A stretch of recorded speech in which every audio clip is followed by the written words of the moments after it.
ಯಾರು ಪ್ರಹ್ಲಾದ್ ಜೋಶಿ ಮಿನಿಸ್ಟರ್, ಅವರು ಮಿನಿಸ್ಟರ್ ಆಗಿರೋರು ಅಲ್ವಾ? ಹಾಗಾದ್ರೆ ಜಾತಿ ಗಣತಿ ಮಾಡ್ತಾ ಇದ್ದಾರೆ ಕೇಂದ್ರ ಸರ್ಕಾರದವರು, ಅದನ್ನ ವಿರೋಧ ಮಾಡ್ತಾರ? ವಿರೋಧ ಮಾಡ್ತಾರೆ? ಕೇಳಿದ್ದೀನ ನೀನು ಅವ್ರಿಗೆ ಪ್ರಶ್ನೆನ? ಜಾತಿ ಗಣತಿ ಮಾಡ್ತಾ ಇದ್ದಾರೆ ಕೇಂದ್ರ ಸರ್ಕಾರದವರು, ಅದಕ್ಕೆ ವಿರೋಧ ಮಾಡ್ತಾರ?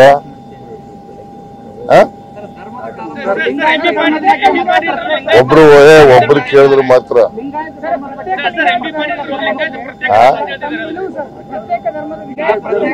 ಪ್ರತ್ಯೇಕ ಧರ್ಮದ್ದು ಲಿಂಗಾಯತದ್ದು ಪ್ರತ್ಯೇಕ ಧರ್ಮದ ನಿಮ್ಮ ನಿಲುವು ಅದು ಏನ್ ಬರೀತಾರೆ ಅದನ್ನ ಬರ್ಕೋತೀವಿ ನಾವು.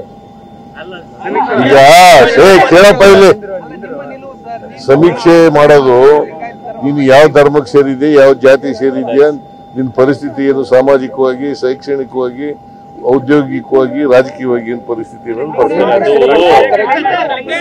ಸರ್, ಅವರು ಲಿಂಗಾಯತ ಧರ್ಮದ ಬಗ್ಗೆ ನಿಮ್ಮ ನಿಲುವು ನನ್ನ ನಿಲುವೇನಿಲ್ಲ, ಜನಗಳ ನಿಲುವೇ.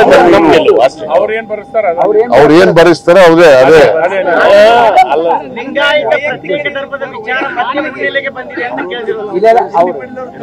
ಕೇಳಪ್ಪ, ಇದು ಮುನ್ನೆಲೆಗೆ ಬಂದಿಲ್ಲ, ಹಿನ್ನೆಲೆಗೂ ಹೋಗಿಲ್ಲ, ಅದು ಇದೆ. ಅದನ್ನ ಕೆಲವು ಸ್ವಾಮೀಜಿಗಳು, ವಿರಕ್ತ ಸ್ವಾಮೀಜಿಗಳು ಅದನ್ನ ಡಿಮ್ಯಾಂಡ್ ಮಾಡ್ತಾ ಇದ್ದಾರೆ.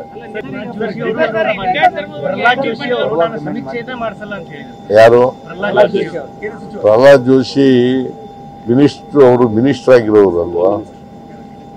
ಹಾಗಾದ್ರೆ ಜಾತಿ ಗಣತಿ ಮಾಡ್ತಾ ಇದ್ದಾರೆ ಕೇಂದ್ರ ಸರ್ಕಾರದವರು, ಅದನ್ನ ವಿರೋಧ ಮಾಡ್ತಾರ?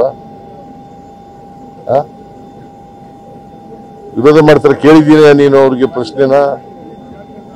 ಜಾತಿ ಗಣತಿ ಮಾಡ್ತಾ ಇದ್ದಾರೆ ಕೇಂದ್ರ ಸರ್ಕಾರದವರು, ಅದಕ್ಕೆ ವಿರೋಧ ಮಾಡ್ತಾರ?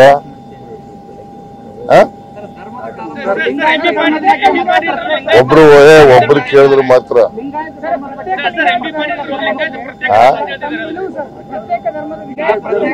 ಪ್ರತ್ಯೇಕ ಧರ್ಮದ್ದು ಲಿಂಗಾಯತದ್ದು ಪ್ರತ್ಯೇಕ ಧರ್ಮದ ನಿಮ್ಮ ನಿಲುವು ಅದು ಏನ್ ಬರೀತಾರೆ ಅದನ್ನ ಬರ್ಕೋತೀವಿ ನಾವು. ಈಗ ಕೇಳಪ್ಪ, ಇಲ್ಲಿ ಸಮೀಕ್ಷೆ ಮಾಡೋದು ನೀನು ಯಾವ ಧರ್ಮಕ್ಕೆ ಸೇರಿದೆ, ಯಾವ ಜಾತಿ ಸೇರಿದ್ಯಾ, ನಿನ್ನ ಪರಿಸ್ಥಿತಿ ಏನು, ಸಾಮಾಜಿಕವಾಗಿ, ಶೈಕ್ಷಣಿಕವಾಗಿ, ಔದ್ಯೋಗಿಕವಾಗಿ, ರಾಜಕೀಯವಾಗಿ ಏನ್ ಪರಿಸ್ಥಿತಿ ಸರ್, ಅವರು ಲಿಂಗಾಯತ ಧರ್ಮದ ಬಗ್ಗೆ ನಿಮ್ಮ ನಿಲುವು ನನ್ನ ನಿಲುವೇನಿಲ್ಲ, ಜನಗಳ ನಿಲುವೇ. ಅವ್ರು ಏನ್ ಬರೆಸ್ತಾರ ಅದೇ ಅದೇ.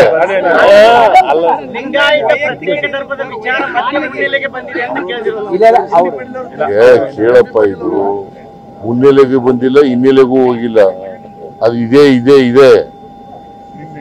ಅದನ್ನ ಕೆಲವು ಸ್ವಾಮೀಜಿಗಳು, ವಿರಕ್ತ ಸ್ವಾಮೀಜಿಗಳು ಅದನ್ನ ಡಿಮ್ಯಾಂಡ್ ಮಾಡ್ತಾ ಇದ್ದಾರೆ.